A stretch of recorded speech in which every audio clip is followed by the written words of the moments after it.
All right. Thank you very much for coming, especially on this sunny Sunday, so we really appreciate this. I want to thank Merv and Kim, the organizer behind Lisbon Art Weekend. They've been doing this for the third edition now, and it's an organization completely based on a voluntary basis. So I'm very grateful for one that they brought this to Lisbon, and they've been working so hard to do all these editions. Thank you also to Helen, because also they sponsor this talk, they sponsor the space. In the art world, we need that kind of support all the time. So again, very much appreciate it. And thank you for the audience, because without you, I mean, we would talk to each other just like usually. So we also very appreciate this. The idea was to keep this talk very conversational. So I'm going to introduce myself. We're going to introduce each other, talk about their work, and then feel free to ask any question. This is laid back and easy to go. So my name is Cristina Sanchez-Kozyreva. I'm an art writer and art critic. I came to Lisbon about 3 years ago. I had a magazine. I was living in Asia before. I had a magazine in Hong Kong, and I write in English. Yeah, so, and we have a non-human, yes, we like interspecies collaborations, so this is perfect. Yeah, perfect. Now we are very happy. Yeah, so I write for magazines from London, from New York, from Asia still, and for a local art magazine here called Contemporánea. I actually recently wrote about Vasco's work in Contemporánea, so that's good. And I've known Vasco for a while, so we're friends. I went to see his studio a couple of years ago, so I know him a little bit. Magda, we just met. I invited to do this talk because I was intrigued about the work she was doing. So I'm sure I'm still discovering a lot of things about both of them. So who would like to start? And Vasco Araújo, Magda Delgado. They both have shows at the moment in different galleries. So Magda is with Nono Gallery in Lapa. Yeah. So in Lapa, and Vasco is with Francisco Fino in Beato. He's the Brothers. So you can also, if you haven't seen those shows, you can still see them until January at Nono. And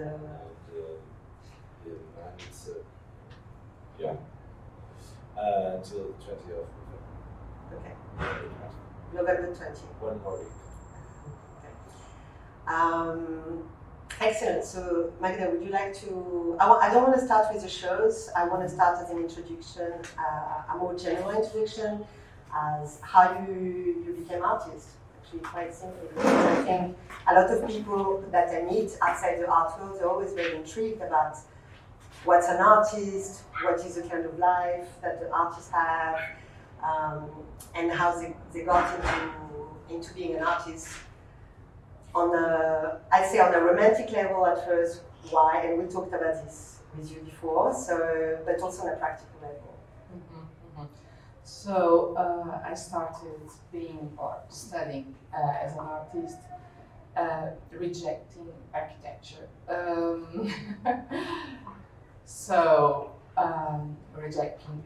Rejecting being all day looking to the computer. Since I was a little girl, I was feeling a big appeal for artistic activities, mainly drawing. But my mom deceived me, saying when I was very, very young that I could draw all day houses being an architect. So I was a lot of years thinking about that because I was very curious. So I started thinking about that, and I was since very little doing some architecture with books for my Barbies. So it all started with the books. For me, it's quite a house. Because when I was a teen, I realized I would feel very comfortable in the libraries or in the bookshops, but in the libraries I just could sit and I was surrounded by books, and I could read them or not, but the simple presence of the books were very important to me. So, but going again to architecture, I gave up and I started 5 years later of starting architecture. I did the Faculty of Fine Arts in Lisbon with masters in painting, and then I was completely left alone as every artist. What can you do now? You have total freedom, and sometimes it's not easy. But actually, I realized doing my masters that the important thing during studying for me, it was rejecting the masters, because I was all my life so always a very good student, so I could get in architecture. It's quite difficult to study architecture because you really need high levels. So I was so well behaved, and during fine arts also. And I realized it does not make sense, because you have to be free from the opinions of your masters somehow, someday.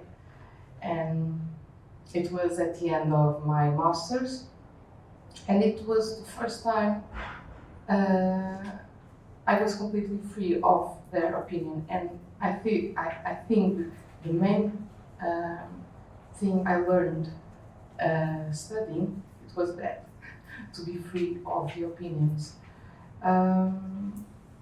And since then I'm exhibiting and I'm doing some exhibitions in Lisbon.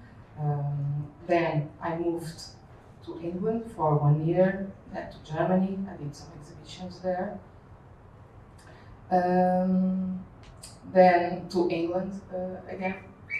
And then I met Luis at the Nono Gallery, and I started doing exhibitions there as an artist also. So mainly it's my path. Thank you. So it was about learning everything and then rejecting it. Yeah, and the books, always the obsession about the books, that probably come from being a single child, so the books were my escape. And for me it's quite important. I don't know, but for happiness for me, it's when I believe that reality is a fiction. I don't know how. If I believe, being a little bit crazy probably, that my life it's inside of a book, it's so soft and nice, like a drama, because you think there is a sense or an end.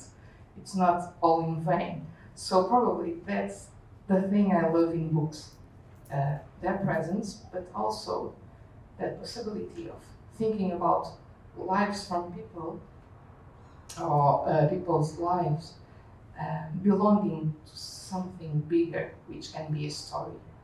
And it's finite, it has a beginning and an end.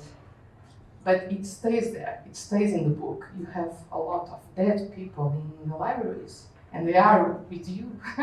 It's magic for me.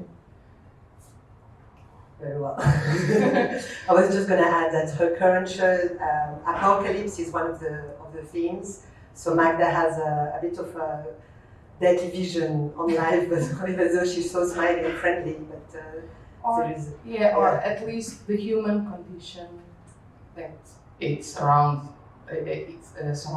us, and I think really art um, is welcomes that acceptance about life and death. You learn how to be one day dead with art, and it's a medium for me. I don't know if you agree with that. Yeah, well, thank you for inviting me. Thank you for Use the mic, use the mic. Yes, sorry. Also, Vasco lost his voice because Yes. he's been touring the gallery and giving talks and everything, and of all days he lost his voice today. Yes. So. Well, not really, but it's just sexy. No, I think I always wanted to be an artist, and I always said that I wanted to be a sculptor when I was a kid, which this doesn't mean nothing, as we know. So, because of that, I studied sculpture in the fine arts school, but at the same time, I realized that I wanted to be an opera singer, which today it's strange to say that. So I finished the fine arts school, and then I went to conservatorium to study singing. I spent a few months there, and because also at the same time I went to March, and I was in a duality in my life because something was happening as an artist already, and but I wanted a lot to be an opera singer. Can you just say a couple of words about Mama's, because I'm not sure everybody knows. Mama's, it's a private school of fine arts, of art. They have this course, it's a kind of a postgraduate course that is through tutorials. So they have two, now I think it's a little bit different, but in my time, like they had like 2 teachers full time, so it was every day from 7 to 9. It's just 9:30, I think it was like that. It was already some years ago. And and then they invite people to do tutorials, like every month you have some. Like artists, scholars. Artists, curators, foreigner artists, foreigner curators, which it was great. And then I quit the conservatory because I was having the classes with little kids, so it was kind of weird for me in that time. But I trained myself as an opera singer also, because I had done private lessons for 13 years. So and so because of that, when I started working as an artist, I completely incorporated this thing, like the opera thing, the singing, all these stories also about opera, and so my work started there. So it was more or less like this. And theatre as well. I know that you. Theatre came later. Theatre, it was because of my work on opera, or about opera, things like that, that a company here, the theatre company, Praga, Teatro Praga, they invite me to do a show with them. Not to do the stage setting, it's really to do to think the performance with them. And so after that, I met another theatre company, which I still collaborate with Braga, but I do much more with the Consultant, which is another theatre company. So actually, I'm now co-creating a new piece for Dutch Sandwich that will be in February. Okay, excellent. I wanted to, because both of you work in a wide range of media.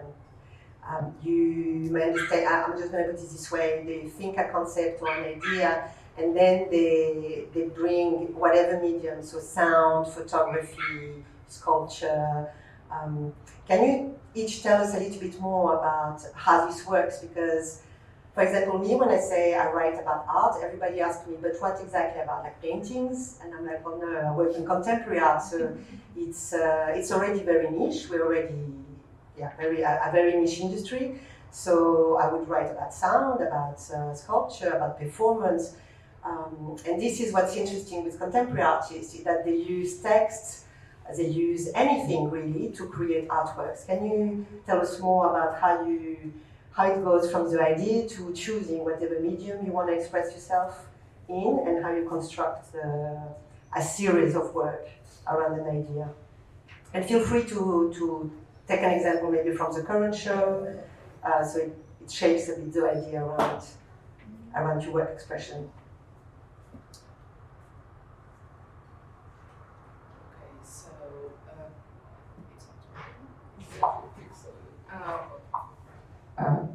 It's for me, it's quite natural. Well, nowadays we are not. But I don't want to risk to say that we are not painters or we are visual artists, but probably you can also have painters. But in our reality, we are molded by our time. So, for example, when I'm doing a project, there is a rational part, but there is some instinct on that. So sometimes when I'm creating something, if I'm thinking about nature, for instance, when I go in my walks, I can pass through a stone, and there is something on that stone, and I feel something about that stone. So I bring with me the stone, or a little piece of wood, etc. So sometimes I really just feel something and I collect.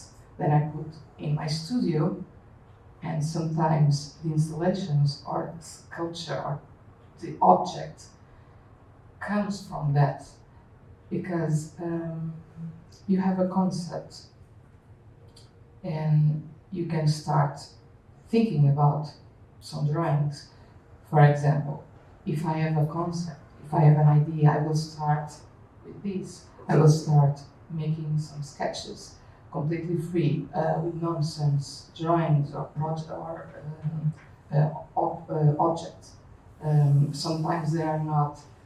When you say this, Magda has this little notebook that she showed me, and she takes notes, she makes some drawings, she pastes some paper in it, like it's a bit of a scratchbook of sorts for art ideas that she collects and then she reuses in her practice.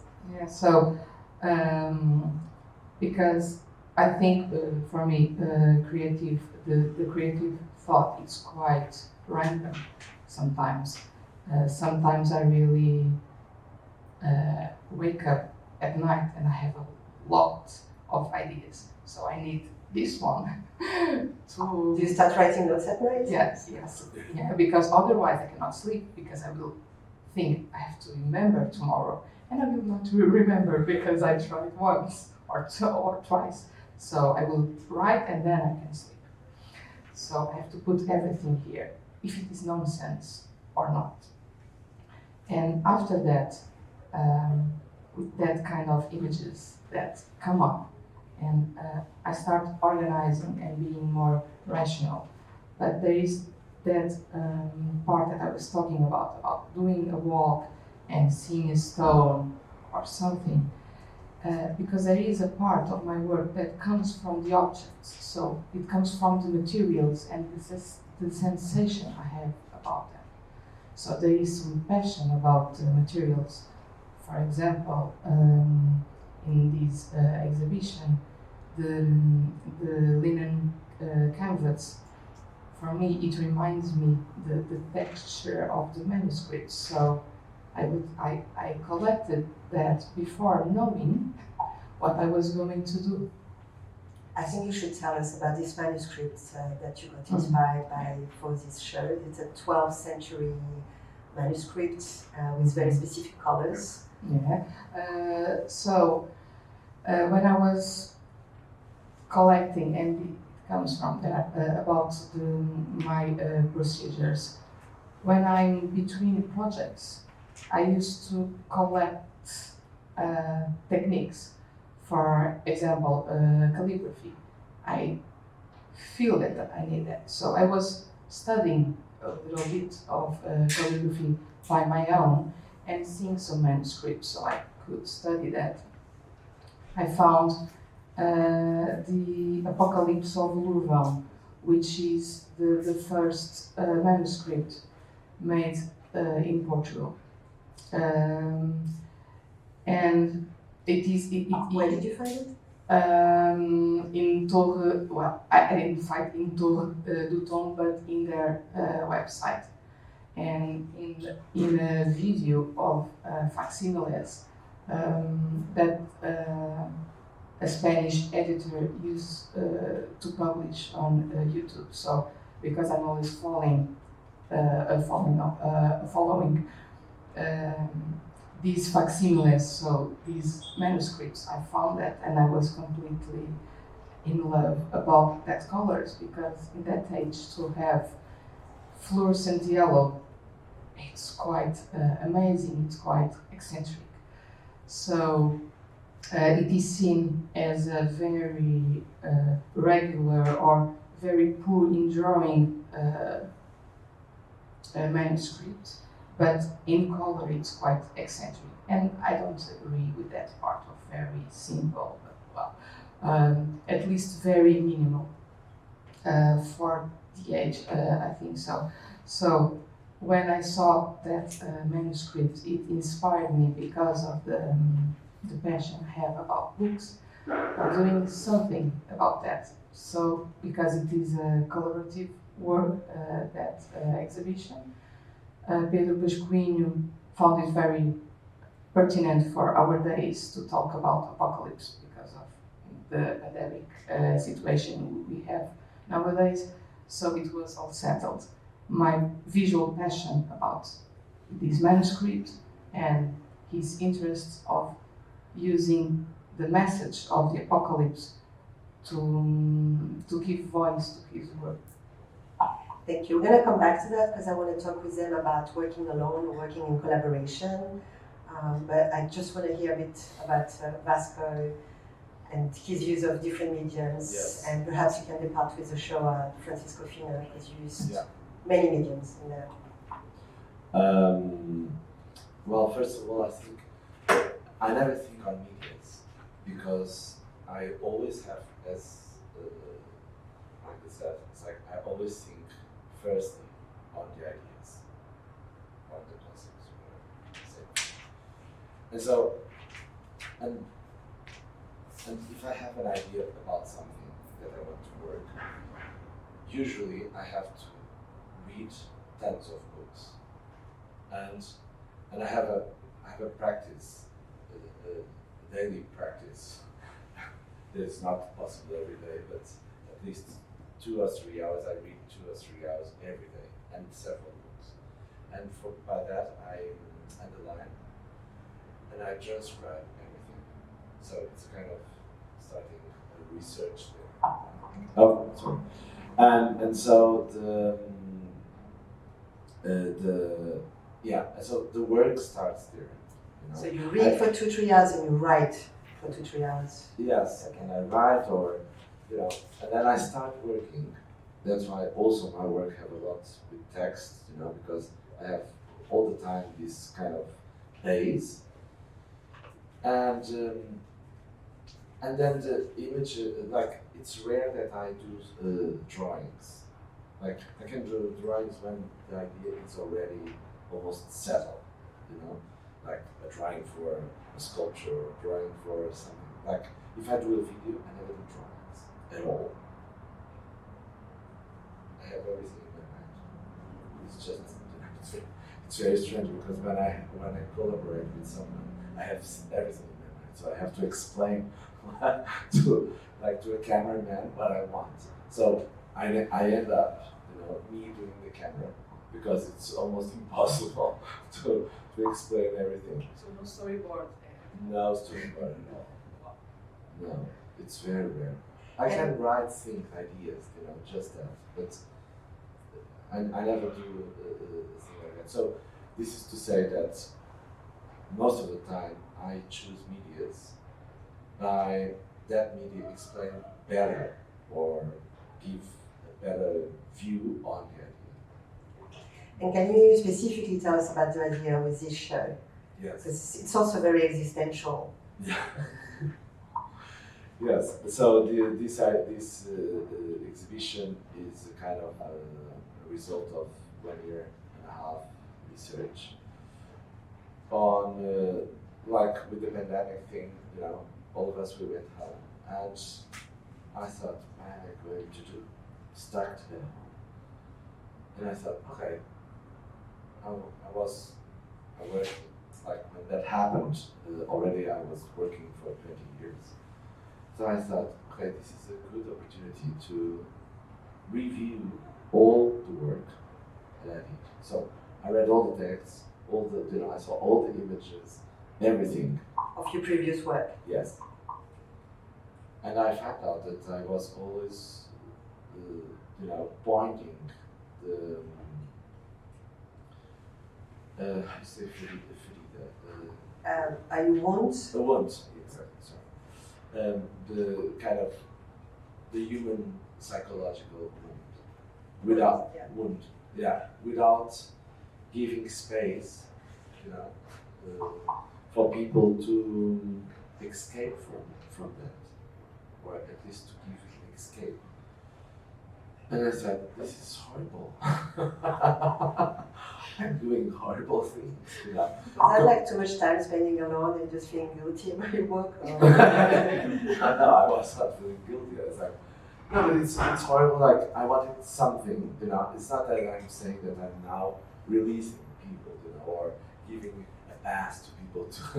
It's not. I'm not God, and I'm not nothing like that, But I wanted to question that, for people to decide.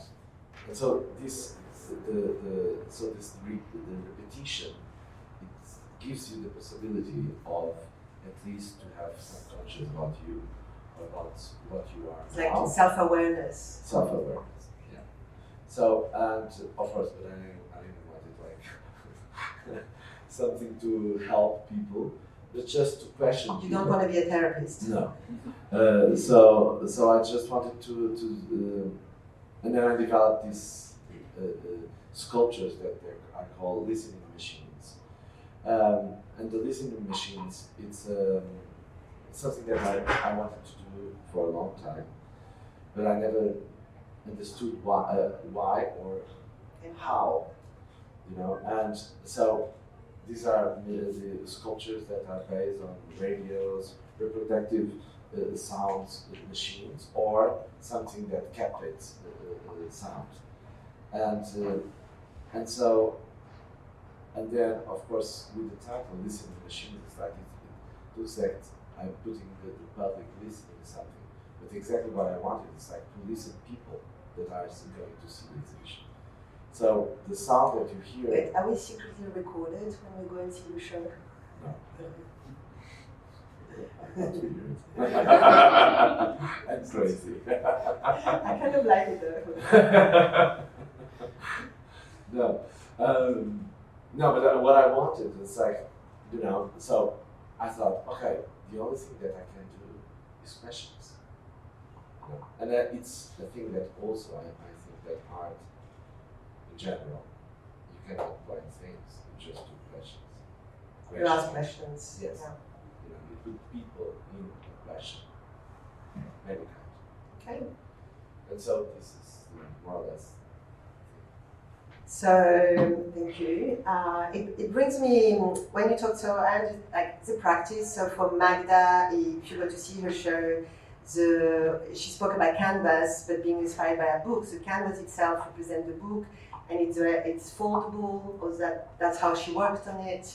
There's also sound, and that's going to be like the next idea. How do you collaborate with someone? Or because I know you work alone usually, but she has this beautiful story about Pedro Pasquino, the artist she collaborated on with this show. They met completely online first. They shared a gallery. Was that in London or New York? In New York.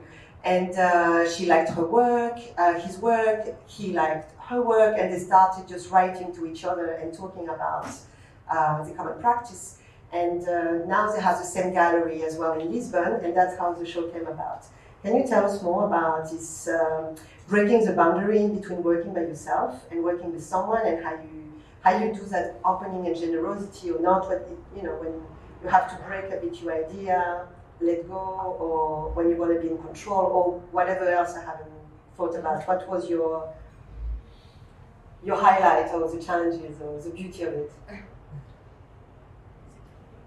It will. It will. No? Okay. So actually, probably it's not the best case to talk about, because we were already friends writing all these years. So it was quite easy actually. The main thing was we had this invitation to the exhibition to do a duo.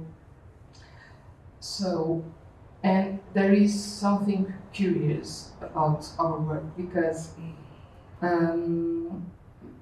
my earlier work could be mistaken by being very similar to his, because he's a representative artist, and I use that too if I need. So I don't have, I cannot say I have a visual language. I can do a minimal thing, or something very representative. So if we had both this approach, it would be very interesting to have the opposite, not to be mistaken at some point. But wondering about that, we thought probably it would be very nice, one piece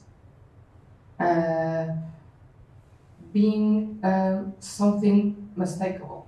Is it from Magda or is it from Pedro? And it started like that.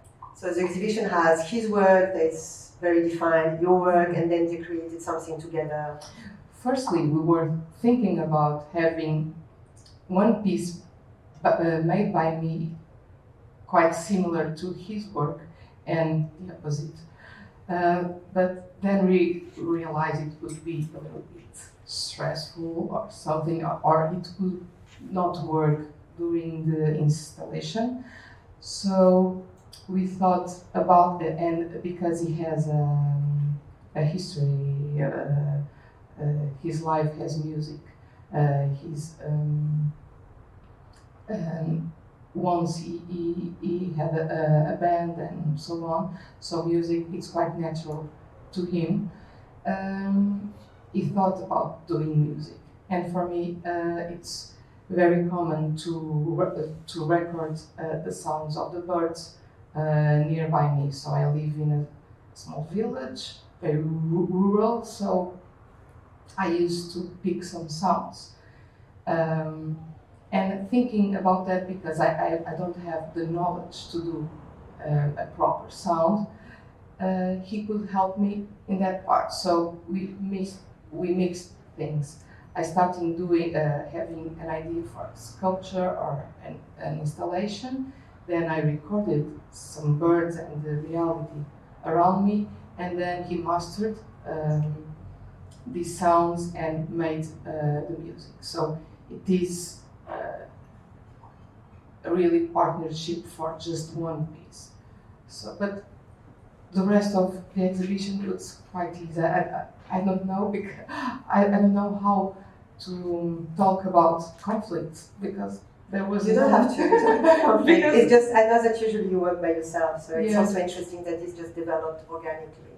And I also like the idea of this ongoing communication, because it's something quite common as well between artists or even curators, writers, to just talk to someone that you don't really know, but then you're interested by the same things, and then you start sending each other tips, like maybe you've seen a movie or you took a photograph and you just start exchanging this way. It's a bit like blind dating in the art practice, and I find it interesting that it can last for a few years and then bring a show. What about you, Vasco? Because I know it was solitary. Yes. I like that, yes. But your studio, you still have Quadrum? Yes. Yes. Quadrum is this studio. Crucial. We call Crucial. Okay. Quadrum is together. Okay. Complex. Makes sense. Yes, it's a complex owned by the city, yes. And Quadrum is the gallery downstairs where they show the Gallery Municipales organize exhibitions sometimes, and then they have all these studios. Yes. So you work alone, but you're surrounded by other creatives. Yes. Which it's a building. It's two buildings. So sometimes you see people, sometimes not. It's like you don't see your neighbors every day. So it's more or less the same thing. And I work alone, and I will always work alone. Like I have people collaborating with me, like editors and people that work with Photoshop and things like that, but not really someone that is every day there with me, or that thinks pieces with me, or even like when I work with, and I work a lot with actors and people that record voices, that give voices, things like that. I don't think it's really a collaboration. It is, of course, there are human beings and artists, but it's not what I think it's a collaboration. My experience as a collaboration is on the theater, which for me is very, like in the beginning. Now I'm more used to that, but in the beginning it was like super stressful to be like 3 months with people, every day, and that I think also that's, when you think, okay, I think this should be like this, and someone says no, you say, what? What are you talking about? It's a bit about control as well, and following your own path. Exactly, but it's super interesting. The theater thing is that you construct something together. It's quite nice that the piece is never what you thought. The reason I brought this, other people thinking also. The reason I'm questioning you about this is because right now we see, specifically, for example, Documenta, which is this art show in Kassel in Germany every 5 years. It's in our industry. It gives a pulse. That and the Venice Biennial is one of the biggest events in the art world. And the next edition, the curator is not a curator; it's a bunch of curators. Going from an artist collective called Orang Rupa in Indonesia. And the way they work is there's no authorship at all. They basically hang out and the ideas float, and it's maybe more about the process and them coexisting with each other than with the creation of objects. So it's something that's really in the air. Also the last there are many examples right now of this idea of working collectively and releasing authorship or releasing direction, which can be very messy, also for the audience, because the objects, therefore, you don't really know what's happening. Sometimes you just have text, sometimes you're a bit lost, and it's a bit experimental also. So that's why I wanted your idea. So I find it very interesting that for you, Vasco, you actually need a film director, you need actor in your work sometimes, but still you have this distance from your own practice, where I can imagine you reading and writing for 2-3 hours a day by yourself, with a nice view that you have from the studio, and but then keeping a distance with the people you work with. Yes, I think actually. Sometimes, like in a week, if I don't have dinner or whatever, dinners or parties or whatever, I stay the entire week alone, because I go to the studio, I work a lot at home. I don't go every day to the studio because I cannot write there, I cannot read there. It's very strange, I don't know. But I cannot. I hate, I can, but I hate. So I stay home. Or more productive at home for this part Yes. of the work. Yes. Okay. Yes. Yeah, sure. Sorry about that. I was. No? Okay. I was listening to you and I was thinking that when I was in architecture, I was so tired of working together. It's quite difficult, quite stressful. I think it's an area quite stressful, and I was so tired of that. And it was one more reason to be an artist isolated. And I had this idea, a little bit romantic, of the artist in the middle of nature, completely alone, thinking about art, life, books, philosophy, and creating. And a lot of years I was completely alone, and without seeing what was going on in the art scene, so I didn't have the influence of was working outside. So, but after 10 years, I realized I was needing the dialogue. So it was the isolation for so many years that made me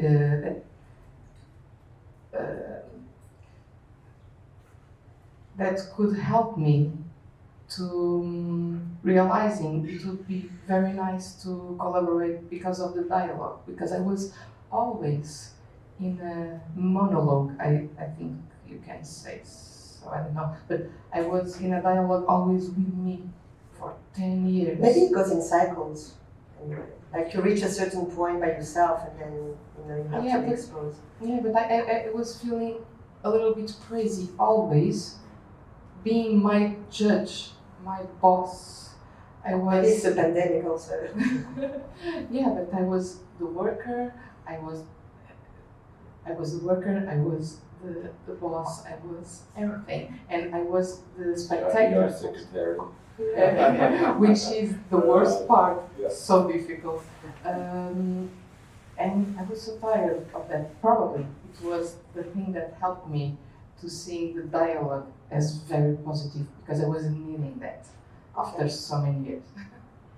I have a little. Yes. Also, I wanted to say, I think I choose to work alone because I like to do things, also. To make things with your Yes. hand. Yeah. Yes. Yeah. Some of them. Yeah. Of course, there is some that I can't do because I don't know. And so, but everything that I know, I like to do.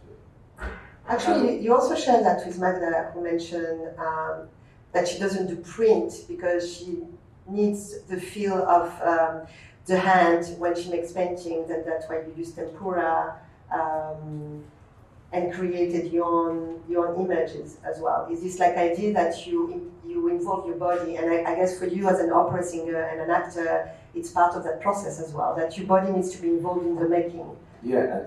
In that sense, it's more traditional than just contemporary art that can be.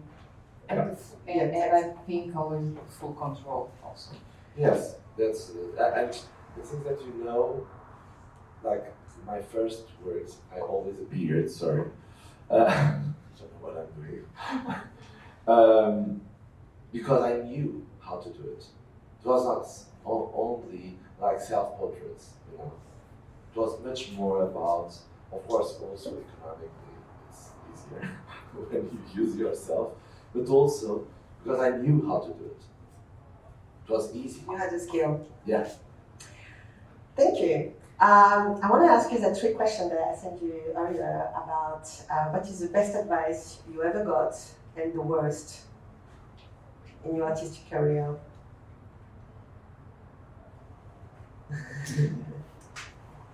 Well, I don't know if it is the best, but probably the, well, probably my mom saying, don't stop being an architecture or studying architecture, because I really didn't like that. But you see, as an artist, sometimes you have to work doing something more.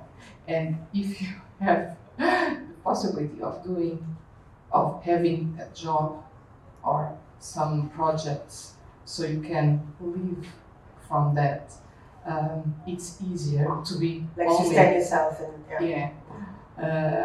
Otherwise, well, I think the main problem of being an artist, at least at the beginning, it's that part. And sometimes the family are really the sponsors. But if you don't have that help, you can stop your way in art.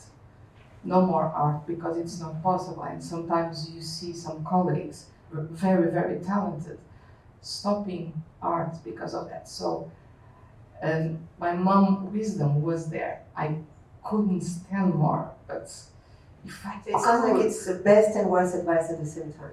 yeah, probably. What about you, Vasco? But when you say advice to someone, that gave you? Yeah, something you remember somebody told you.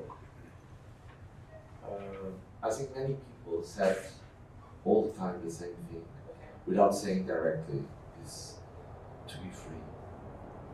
You know, do whatever I want. That was the best advice. Yes. Okay, and if you had a worst? Yeah, I was thinking. I think. No, it's good if you. I think nobody said something as an advice.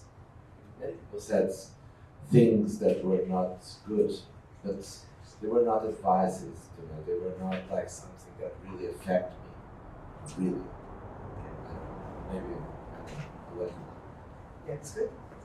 I'm always curious about this because I think I meet a lot of artists who maybe a teacher told them one day that they cannot do things this way, or a parent was worried about them being able to sustain themselves and pay rent, and it lingers. Like I've met a lot of people that still remember, when they talk about their work, they make a little apologies because somebody at some time told them they shouldn't do something, and that was maybe 10, 15 years ago at times, and they still carry it, which, so yeah, I like your, just be free,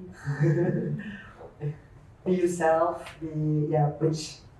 And art, it's the main territory for that, it's freedom. If you don't have that freedom, in art you don't have freedom. So speaking about that, what is because that's the lesser free part is probably the commercial side or the exhibition side. And I'm also curious the question of your relationship with your gallerist. Because for example, I know that Vasco and Francisco, they're on the phone all the time. So, I'm a bit curious of the behind the scenes relationship that an artist can have with a gallerist and how they feel supported and heard, and vice versa, how the galleries sometimes also know, I have gallery friends who have to push a bit the artist to hang the work in a certain way because they believe it's gonna better for sales, because at the end of the day a gallery needs to sell, and the artist push back. Like, do you have anything to say about that? Are they your best friend, or are they like your uncle, or? Well, I think for me the difference sometimes between the artist and the gallerist is the time, because they really need things at one time, and sometimes we go through time and we forget. But mainly that, because I think you just can work with someone if it's natural, if it's a natural partnership, and it's always a partnership. So, well, for me it's quite easy. Okay. So you're friends? Yeah. You know each other's families? Well, you have drinks together? Well, I live in England, so not very easy to be together with families, but yeah, friends. Yeah. And he keeps you on the deadline? Yeah, basically. Actually, I have exactly the same relationship. Like, I worked with many gallerists, some that I quit a long time ago, but I still have good memories. And for me, I think the relationship with the gallerists, it's really like he is an extension of my work. He talks, he makes a bridge to someone that gives me money. So I have to trust him, like totally. Like I cannot. But it's not only about money; it's also about an audience and your message being like heard and transmitted. It's a vitrine, you know. It's someone that is your public relation, you know. And someone who helps you have work in institutions, because we all know that it's very different to have just works in galleries. Like the gallery is supposed to fight for you to. Yes, it's someone that I can say, okay, can you call that director and ask if he will do the exhibition or not? Like he can do the dirty job, you know. They can be the extrovert to your introvert. Yes, exactly, and so for that, I like all the galleries in Portugal that I work. I will because it's where I live, so it's you have a closer relationship. I always have that relationship, just with one. With all the others, yes. And of course, with Francisco, I have that relationship, and we are all the time. Yeah, no, I know that because sometimes I'm with Francisco and he called Vasco, or sometimes with Vasco and he called Francisco. Yes. So I'm like, yeah, yes. They're like best girlfriends. That's the impression I got. I like it. Yes. I'll keep it. I was wondering if somebody. So we started a bit late, past 15. So I was thinking about ending the talk at 3:15. And I would like to invite you to ask any question if you have, if something we haven't like developed enough, or if you're just curious about something. If not, I'll just ask a couple more. Don't be shy. Yeah, one for Magda. I saw from your biography that one of your inspirations is Arthur Schopenhauer, which is one of my favorite philosophers ever. And coming from a philosophy background, I read it. So how do you translate Arthur Schopenhauer in your work? So yeah, the question was that what is Schopenhauer, sorry for my pronunciation, inspiration for Magda in her work? Well, his pessimism. Actually, his pessimism about human nature, but also the possibility of getting another man, another woman, by refusing the material things. So, at the beginning, I was working about beauty as consolation. So when I was doing my master's, Tomás Maia, which was helping me with the writings, he told me about Schopenhauer, so I was reading all the book because of that part of the contemplation. And the contemplation could be the escape for the mind and the escape for life. So probably that's why, since I was quite young, I was always trying to escape through books or through nature. So that part of contemplation, it's the thing that it's in the roots of my work. Okay. Anybody else? Yeah. That's right. That's a question. What's the main challenge you lived along your career? What are the main challenges that they went through in their careers? Yeah. For me, it's quite easy. My son, being a mother, it's a big challenge. He's the enemy of my art. He's jealous of my art. Mom, are you having another exhibition? Again, I'm losing my mom again, because he really wants all my time. So when I say, oh, I'm going to the studio, which is right there, Okay, again, an exhibition. So from it, and there is an animal part in this role because that's quite strange when your kid talks. It's not like somebody else. His voice makes a click and you stop thinking about art. And I was doing my master's with a very small kid, 3-month baby. So he would say, ooh, and I Schopenhauer was flying away. He's gone. So, he's 10 now, but he talks and everything goes away. So for me, my challenge is that part, the time I have to spend with my kids. So, and I live in England, so I just can work from 9 to 2:30. It's nothing to art because I really need a lot of time to isolate myself and start thinking, because mainly it's not a production, it's thinking about art, and I need to be in a mind zone. Yeah, you need to be in the flow. And I like what you said about this animal thing, that you just hear his voice, doesn't matter what they say, it just takes you out of the flow instantly, and your instinct. I'm sorry, it sounds hard, actually. What about you, Vasco? Oh, and I'm just going to add this because recently, and I sent you this message, you sent me a message when I posted about Paula Rego show, and her son made a documentary, Yes. and also this really weird, like, strong relationship, and how an artist may sometimes become very selfish with the artworks, and don't give us that much attention to the children. That's something that came out also from that work between her son and herself. And he learns things about her that she never told him until it was filming her in the documentary. So, yeah, very tricky. Thank you for sharing this. Actually, I don't have kids, but I think the biggest challenge, not in my career, but in my life as an artist, is exactly what I